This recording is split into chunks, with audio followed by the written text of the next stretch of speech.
Hello everyone, my name is Paul Burke. I'm the Chief Executive Officer of Northern Territory Farmers Association. Thanks for joining us for episode 8 of Growing the Territory.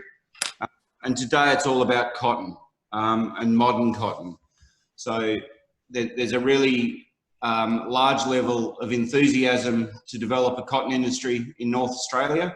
And NT Farmers, in association with the cotton growers, Department of Primary Industry and all of our national peak supporters, are working really hard to develop a sustainable cotton industry in the Northern Territory. And part of that is to eventually end up with a cotton gin based somewhere around Katherine in the next couple of years. So we've got a lot of work ahead of us, but I guess we've also had a lot of work behind us, and there's been a significant amount of research and development into cotton. It's not something that we've just decided, yep, let's grow this.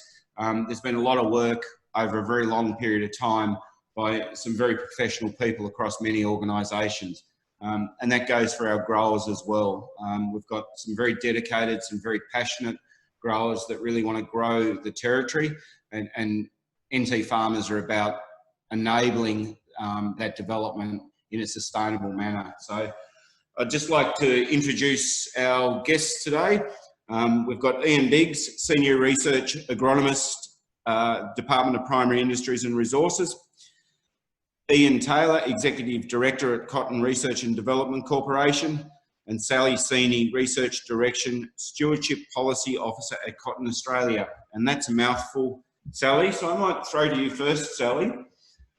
So one of the really big issues we have from a cotton industry perspective is the perception around water use, and that cotton's a very thirsty crop. Now, people in the industry, we know that not to be true, but maybe if you can just give us some background of what's happened over the last, couple of decades in relation to the use of water, and also the use of pesticides is the other one. So you're really keen to get your thoughts and your knowledge on what's actually happened. Sure, thanks, Paul. So I guess to answer your question around what's changed in terms of water use and pesticide use in the cotton industry, the quick answer is a lot. A lot has changed over the past sort of 20 to 25 years. The industry has just released its latest sustainability report. And this report, it was a joint report put together with Cotton Australia and the Cotton RDC. There's a lot of work behind this report, but some of the key messages that came out of this report is that cotton now uses 48% less water, 34% less land, and 97% less insecticides than what it did in 1992. So there's some pretty, some pretty big reductions across those areas, which, as an industry, we're pretty proud of. For water use efficiency, so as I said, we're producing almost twice as much cotton per megalitre compared to what we were in 1992. There's a lot of reasons why, but one of the key reasons is that we've had a really big drive in research around irrigation efficiency. And that's covered things like storage efficiency, application of irrigation, timing, technology, field design. And so that's really led to some significant water use efficiency improvements on farm. It's also worth noting that a significant proportion of the industry is dryland cotton, so isn't irrigated. That varies seasonally, but I think last season it was around 30 or 32% of the industry was dryland irrigated. Pesticide use, so as I said, 97% less insecticides than in 1992. Two key things have really driven that big decrease in pesticide use. The first one's been the introduction of GM cotton, or genetically modified cotton, which now accounts for around 99% of the cotton grown in Australia contains genetically modified traits. And it's also coincided with a really big uptake in the industry of integrated pest management. And so that's seen, a really key focus on resistance management, conservation of beneficials, using softer chemistry, and all those things combined have led to some pretty big reductions in insecticide use. So how does that, and not asking for any great facts, but how does that compare to the rest of the world in terms of cotton production? Are we leading the way in our sustainability credentials? And I guess that comes into, I hear a lot of talk about a BMP and my BMP. I mean, what is a my BMP, and how does it assist with reduction in water use and chemical use? Does that have a part to play in it? Yeah, definitely. The MyBMP system has a really big part to play. Internationally, Australian cotton is seen as some of the most sustainable, highest yielding and best quality. So, across the board, the quality and the sustainability of Australian cotton is world leading. So the MyBMP program that we have really feeds into that success. So the MyBMP is it's our cotton industry's best management practices program, and it covers sort of 10 key areas of on-farm operations. So that includes things like biosecurity, farmer safety, workplace safety, healthy natural environments, input costs and efficiency, and improvement, and all those sort of areas. So biosecurity is also included in that. And so what it is, it's voluntary involvement. It's got 3 levels of participation. So level 1 is about legal requirements. So that covers the legal requirements that growers need to have on farm. So things like pesticide use and human resources that have legal requirements to them. Level 2 is about industry best practice. So if you're meeting level 2, you are, areas around innovation practices. And so there's some pretty big benefits around being involved in the cotton MyBMP program. And so the first one's around sort of safe farm operations. So the MyBMP program has got a lot of information about worker health and safety. So that leads to safer on-farm for workers and families. It's also about social license, and showing the rest of the community that we do have all practices. You just froze for a little second then. Yeah, sorry. Right, you're playing a good last quarter now. We can hear you again. Excellent. Yeah, so there's a lot of benefits to being part of the MyBMP program, which is around things like safer on-farm practices, more efficient use of resources, so things like water and fertilisers. It's got information around there about how to use them more efficiently, and that leads to more profitable farm businesses.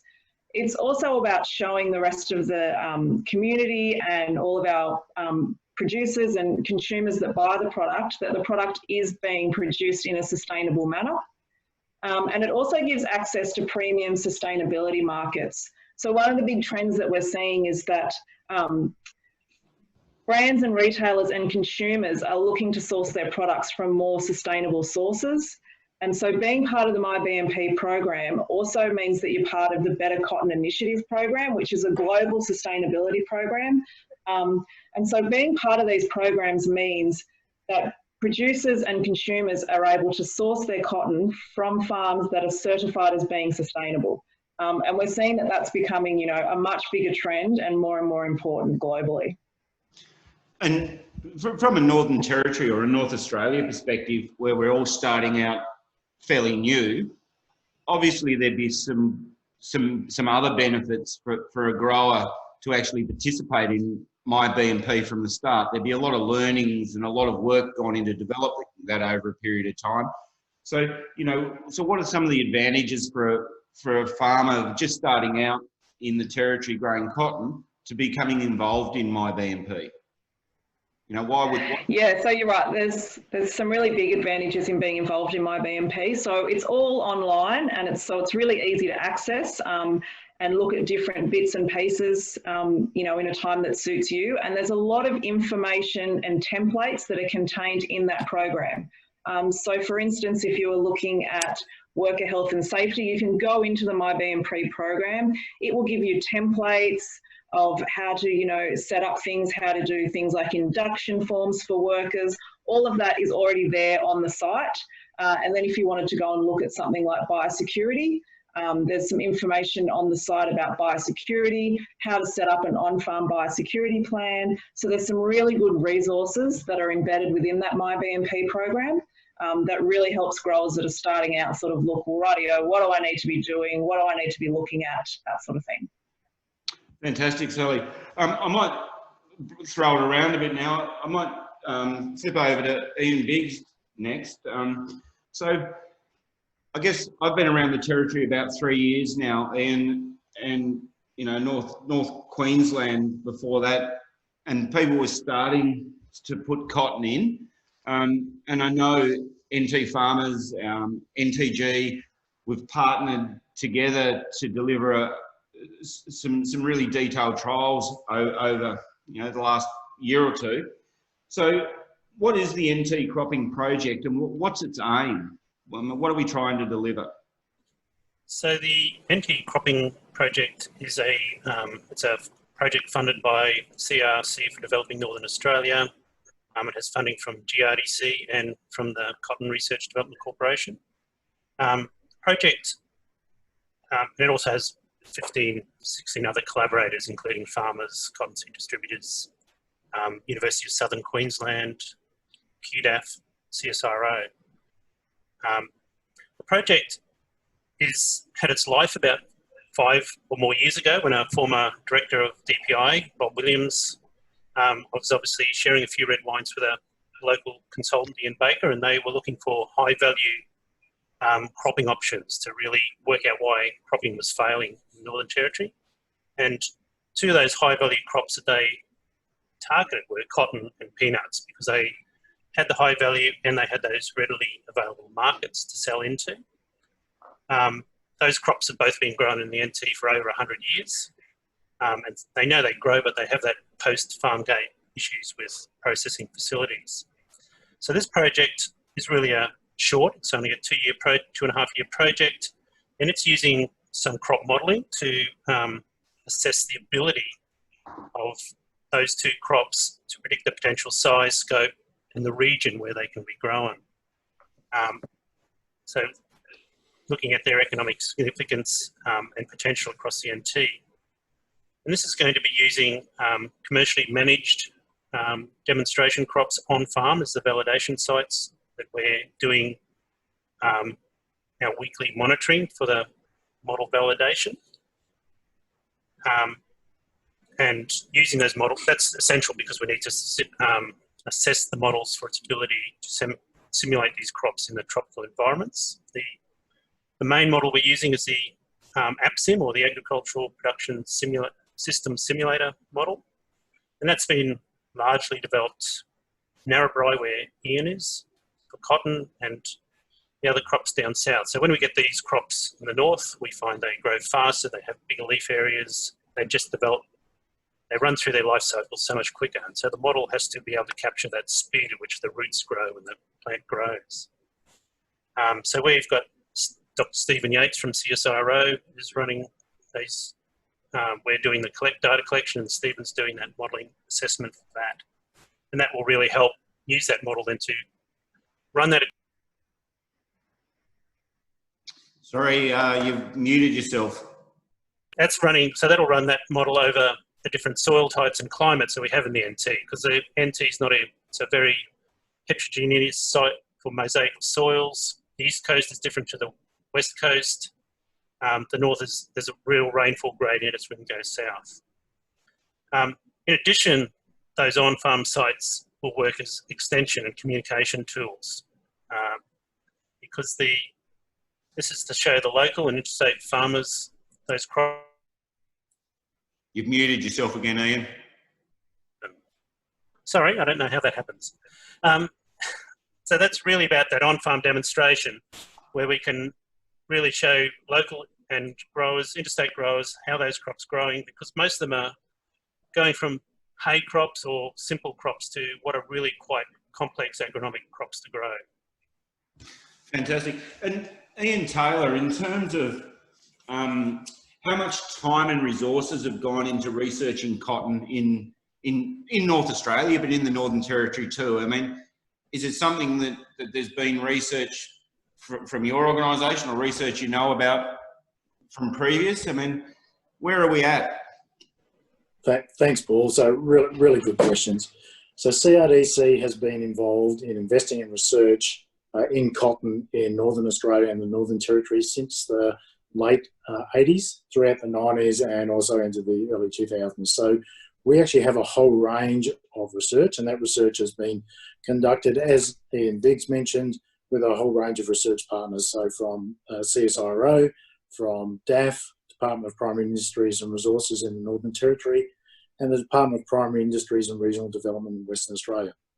So that's actually resulted in a large volume of research and also resources that are available, including the original development of NORPAC, which was released in 2007, but also more recently the diversification of cotton into tropical and coastal Queensland.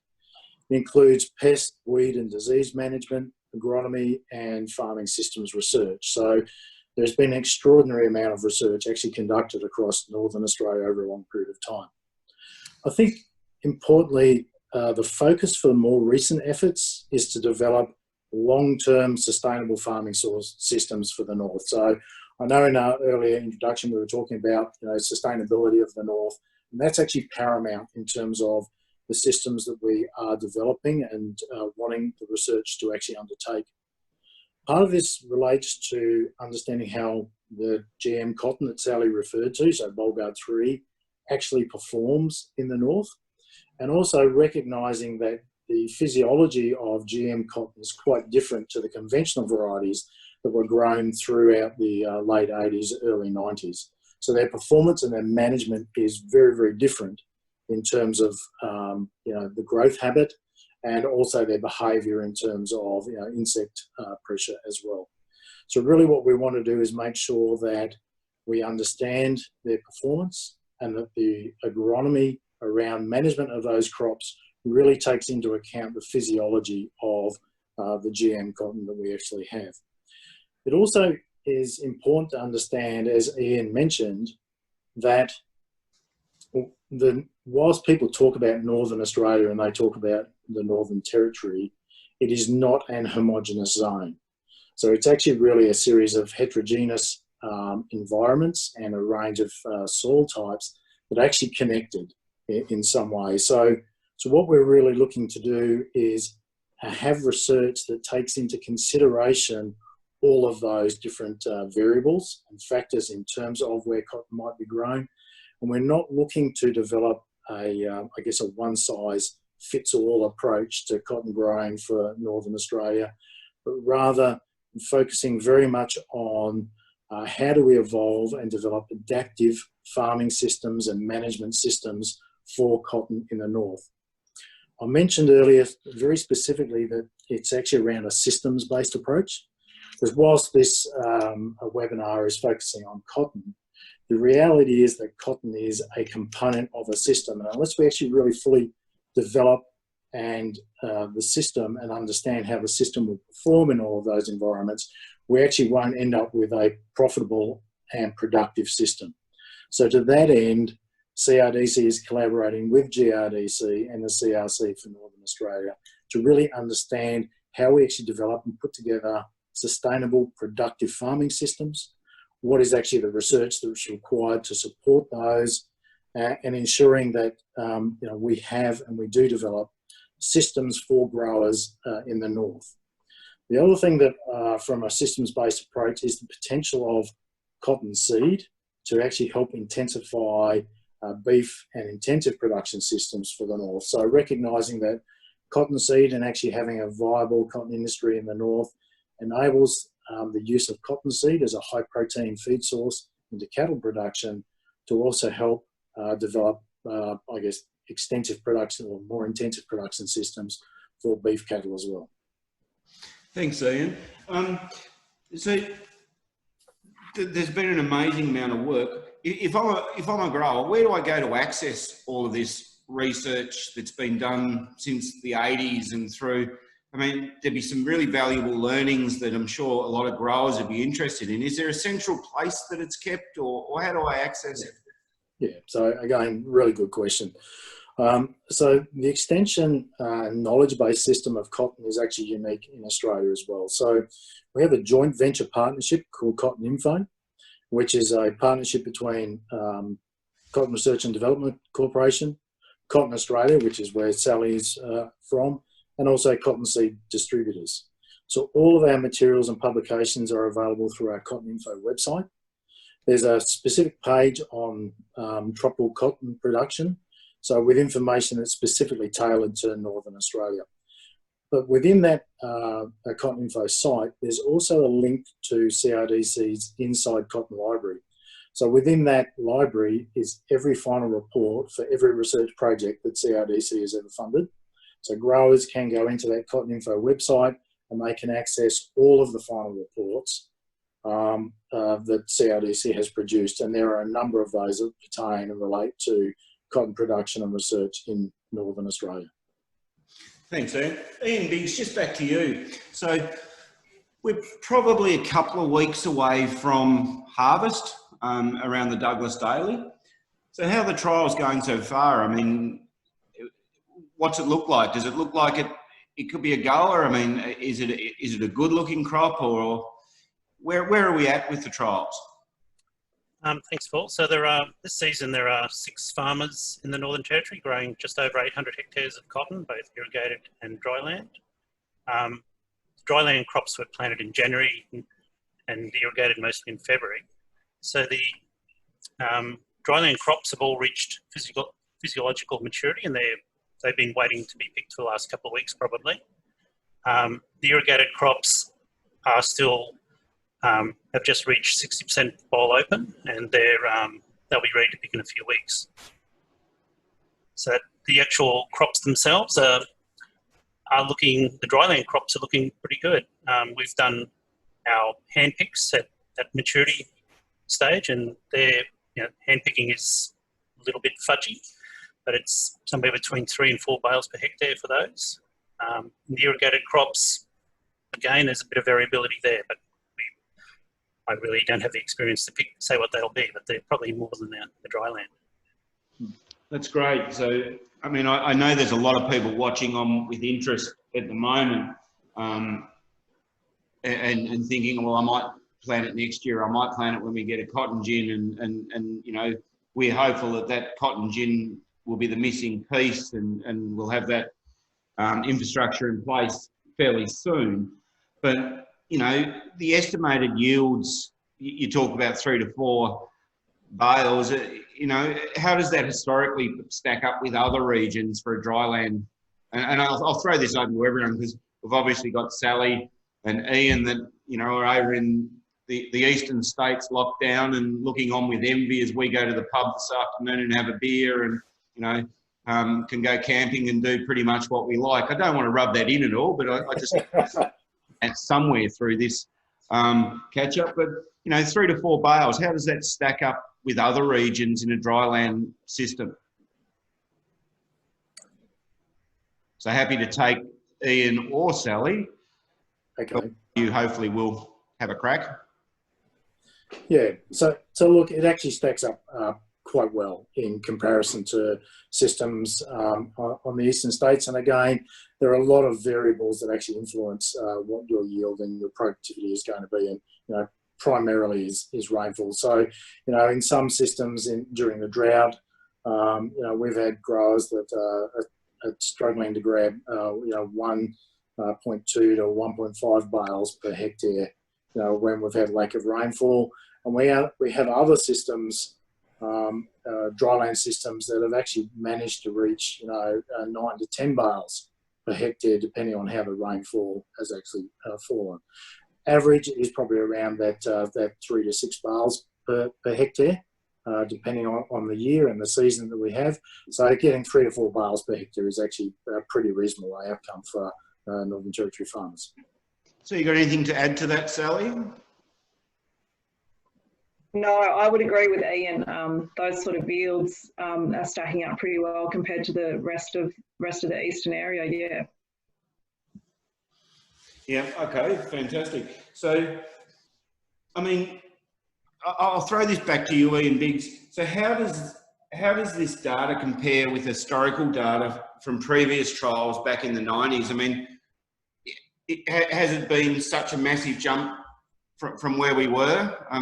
I know you weren't around in the 90s, but you certainly might have some line of sight on it. So Ian Biggs, have you got any comments on that? Well, my understanding from that early work in the territory was that they never looked at dryland cropping, so there are no actual results on dryland cropping. It was all largely done as irrigated dry season cropping. The varieties they were using were, they started off using the non-Bollgard, they went in guard and into Bollgard 2 right at the end. The yields were around 7 to 10 bales per hectare from what I can see from the data. Some variation, of course. There were findings that the cold mornings, or what we call cold here in the territory, things below 12 degrees, really slowed down development and limited some of those yields. So where they pampered plants and brought them into glass houses at night, they were getting yields over in that mid-teens, 15, 16 bales per hectare. So that's, and we're seeing that even with these irrigated crops that are still maturing, they've certainly slowed down compared to the dryland crops. So certainly there's that cool weather and that shorter days reduced yield in those early dry season cropping. But they were doing that to try and avoid the pest issues which they'd had in the decades previous. Okay, so I guess my question probably goes to Ian Taylor now. So we've done all this amazing research and you know, from an industry point of view, knowledge is power.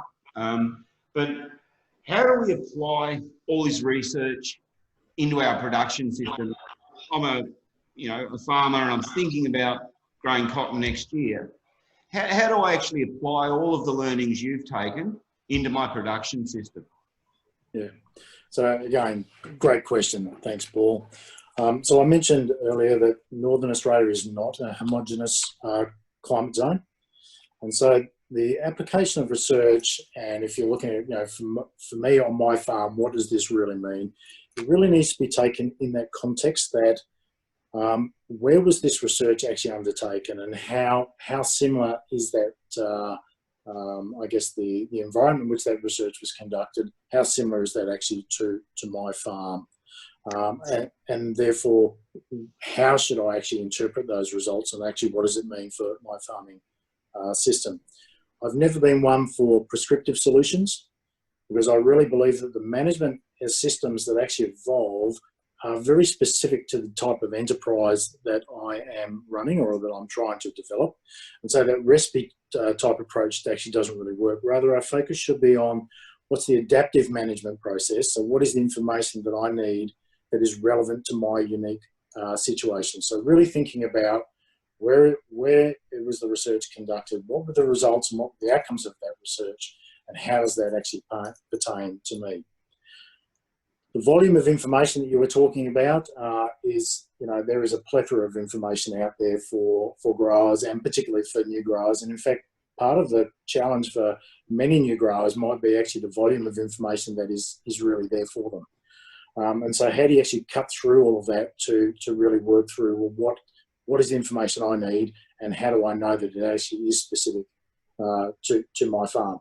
And so what I'd actually be encouraging people to one, be aware of what research is actually there and to read up on some of that research, but also make sure that they are contacting and connecting with advisors in their location that actually have that good understanding of, well, what are the environmental considerations, constraints to my region? How is that different to what the research was conducted through? We really think about connecting with the Cotton Info. So we have extension teams and people you can connect with through the Cotton Info system. The CSD extension and delivery team are very, very knowledgeable and have great knowledge of what's going on in the north, and also our research fraternity themselves. So people like Steve Yates and Paul Grundy, who've spent many years working in the north, really have that deep knowledge. The other thing that's really great about the Australian cotton industry is that growers have always been very keen to share information and stories with other growers. And whilst some of the systems that might be in place in southern farming systems are not appropriate for the north, some of the experiences will be appropriate for how do I develop a new farm and what are the things that work for a particular grower, let's say in central Queensland, that might actually translate to North Queensland or the Northern Territory. So I'd also be really encouraging growers and growers that are thinking about producing cotton to actually talk to other growers, because I think you will actually learn a lot from them and their experiences, and I encourage them to actually connect and actually form those networks to go forward. Thanks, Ian, and I certainly agree, having been in agriculture and agri-politics for the better part of 2 decades myself. I've never seen an industry that's so keen to share themselves and actually give everyone a hand up. And I've got to say, it's been really refreshing to see an industry working together for the betterment of the entire industry the entire time. And, it is a breath of fresh air. I guess what I would ask all of you now is just to give me some observation on, what are the potential opportunities for cotton in the Northern Territory or in Northern Australia? And, is it something that we're likely to see become a major part of our economy over the next, decade to two? And, I'll ask you, Sally, first. I mean, what do you see as the opportunity for North Australia? Yeah, thanks, Paul. Look, I can see a huge opportunity for Northern Australia. I'm not that familiar with the area personally, and so I'm not going to claim to have any, huge knowledge of how to grow the crop up there or how it's best to be done. But from a general overview and from what I've seen from talking to people and visiting some of the areas up there is a real opportunity for growing cotton up there, particularly with the new varieties that we have and the genetically modified cotton that we have. And also the opportunity for how it fits into the system in terms of also as a stock feed as well. I think there's some really big opportunities in the area. Thanks, Sally. Ian Biggs, I guess you're up here. You're living the dream, the Territory dream. We're all boundless possible today. What are your thoughts? I think it really fulfills that dream that looking for that crop which has both a good high value for its primary commodity, but also has those other byproducts which are valuable to the industry. So in that regard, it gives you that double income which a lot of those industries were looking for, the crops they were trying to grow. It has that very good ability to handle the change in moisture levels, the different rainfall patterns that we have. It really will come back to going back to some of that old data on minimum tillage and getting our getting the actual planting system right. I think that'll be critical to starting the industry off. If we get over that, then it'll really fit into the farming system as well. Thanks, Ian.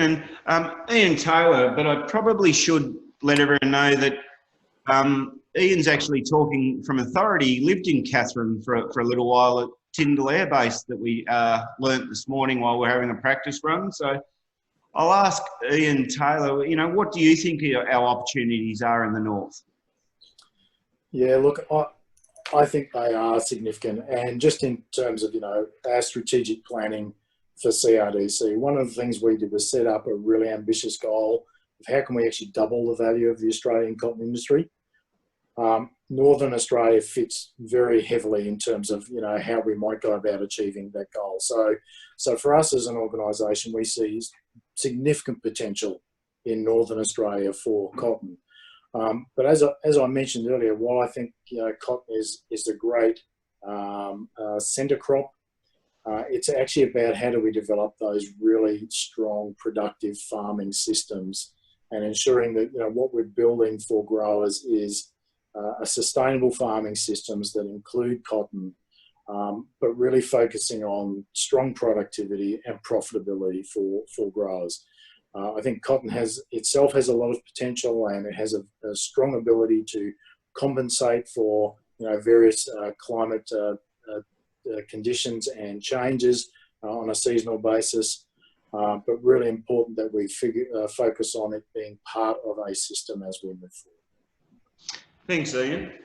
So I'd just like to thank all of our panellists today, Ian Taylor, Ian Biggs and Sally Sweeney. I just want to also make sure that our panellists are aware that this is the territory. We're open for business and we want to see a cotton industry. We want to see a broad acre industry and we want to grow agriculture. On the back of COVID-19, obviously a lot of industries in the territory have done it really tough. Our tourism industry has been decimated.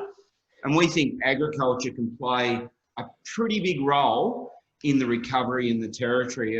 And for all of those people online today, rest assured that NT farmers are actually out there batting really hard to make sure agriculture is front and centre of the recovery for COVID. We see tremendous opportunity in cotton. We see tremendous opportunity in other crops as well. And we just want to reiterate, we're open for business. So for all of the growers online, we can be a conduit through to all of these organisations, and please reach out. The only silly question is the question you don't ask. So, you know, thanks very much to the panellists. What we're going to do now is NT Farmers, in conjunction with Northern Territory Cotton Growers Association, have developed a promotional video. So we're going to run that video, and we'll leave the comment box open for a little while so you can actually put some comments in, because we'd love some feedback. We have actually released it, but we're breaking it up into some smaller ads at the moment. Next week's riveting show, hosted by myself, we've got Fiona Simpson from National Farmers Federation on, and we're going to be talking about, you know, development. We're going to be really honing down on development in North Australia. We've spoken about it ad nauseum for the last decade or so, and we really need to make sure that we're hitting the road with the rubber now. It's time to take it from developing North Australia to we are developing North Australia, and that's really where we're at now. So thanks very much to all of the panellists. Emily, hopefully you've got that video prompted and ready to go. Otherwise, I'll be singing. Thanks very much, everyone. Thanks. Hopefully we've got it. Look at that, modern technology. Thank you.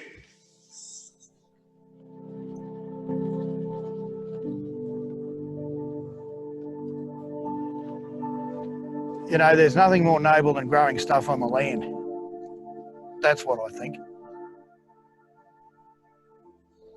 Growing any sort of crop or animals on the land, it gives you a buzz, and that's why we do it. That's why I do it. It's a very different plant to what I'm used to. It's good to see it turn white. It's always nice to see. It's quite challenging to grow this crop up here, but you know, that's what keeps you alive. We all want that challenge in life.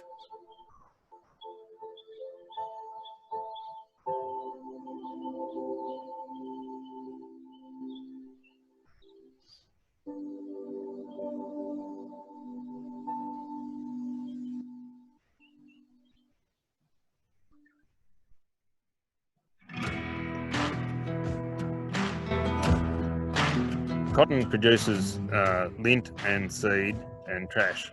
So the bulk of the trash stays in the paddock as the stubble. The lint is just used for spinning and turning into cotton or cotton garments. The seed can be sold as a feed supplement to livestock producers, or it can be crushed for oil.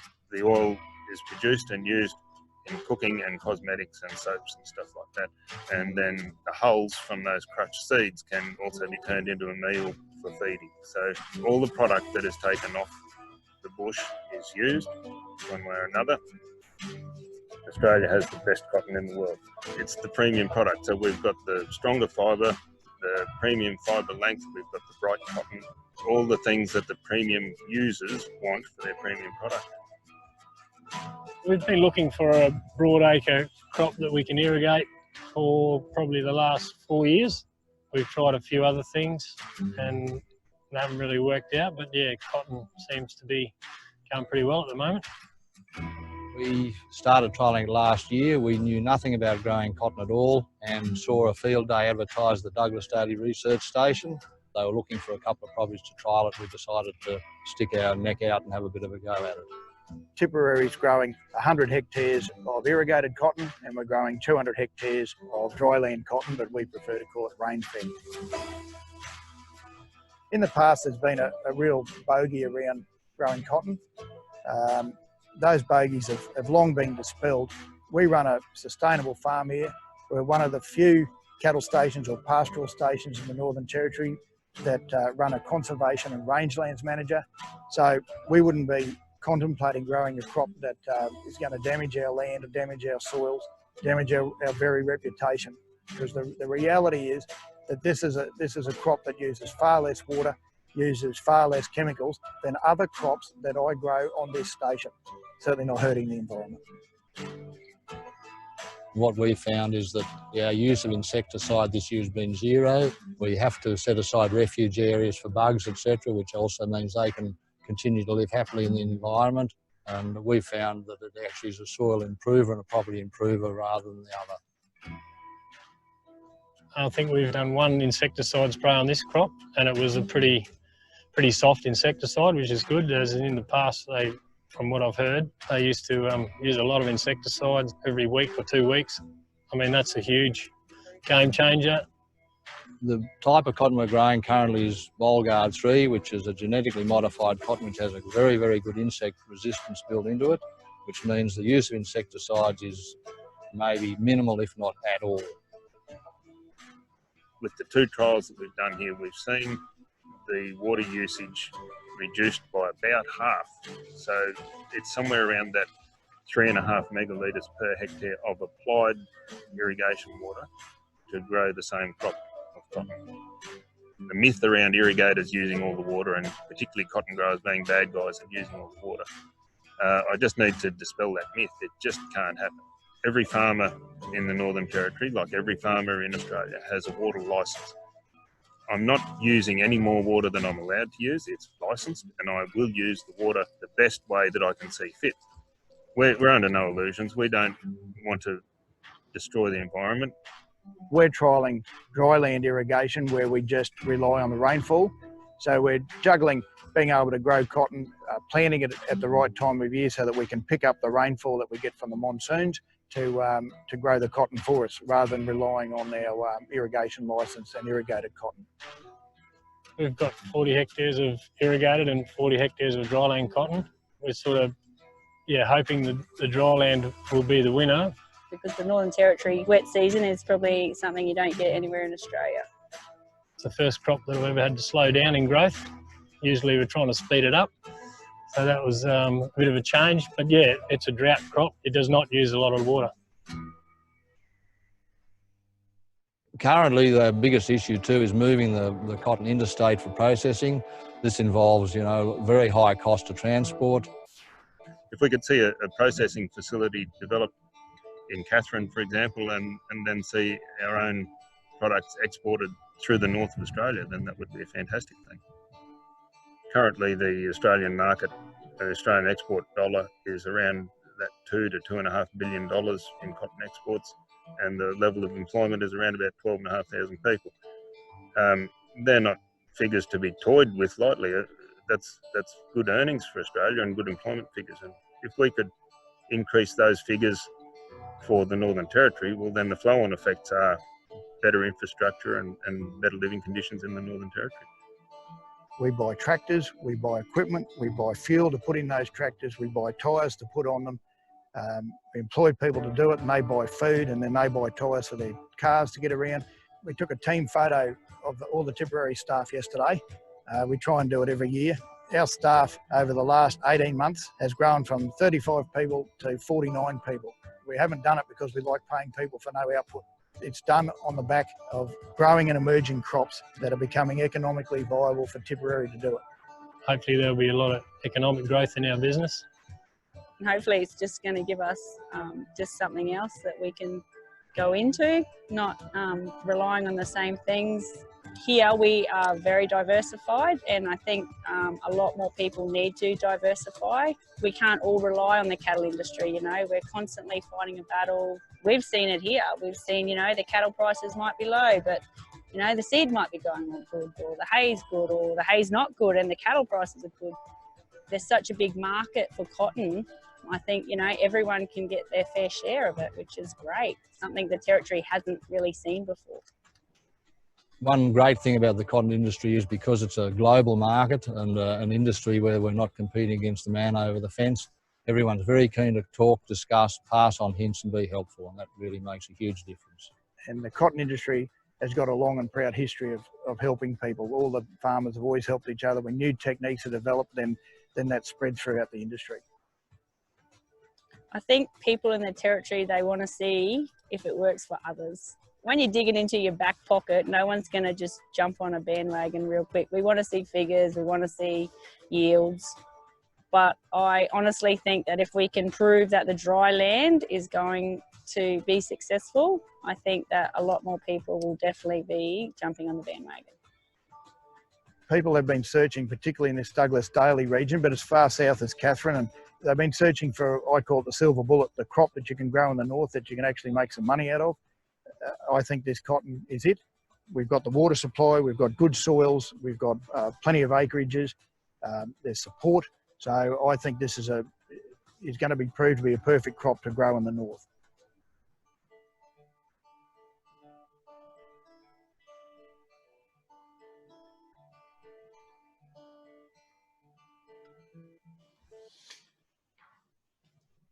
Thanks, everyone. Please have a great weekend. Be safe. Reach out, check on your neighbours, and let's all get through this together. Thank you.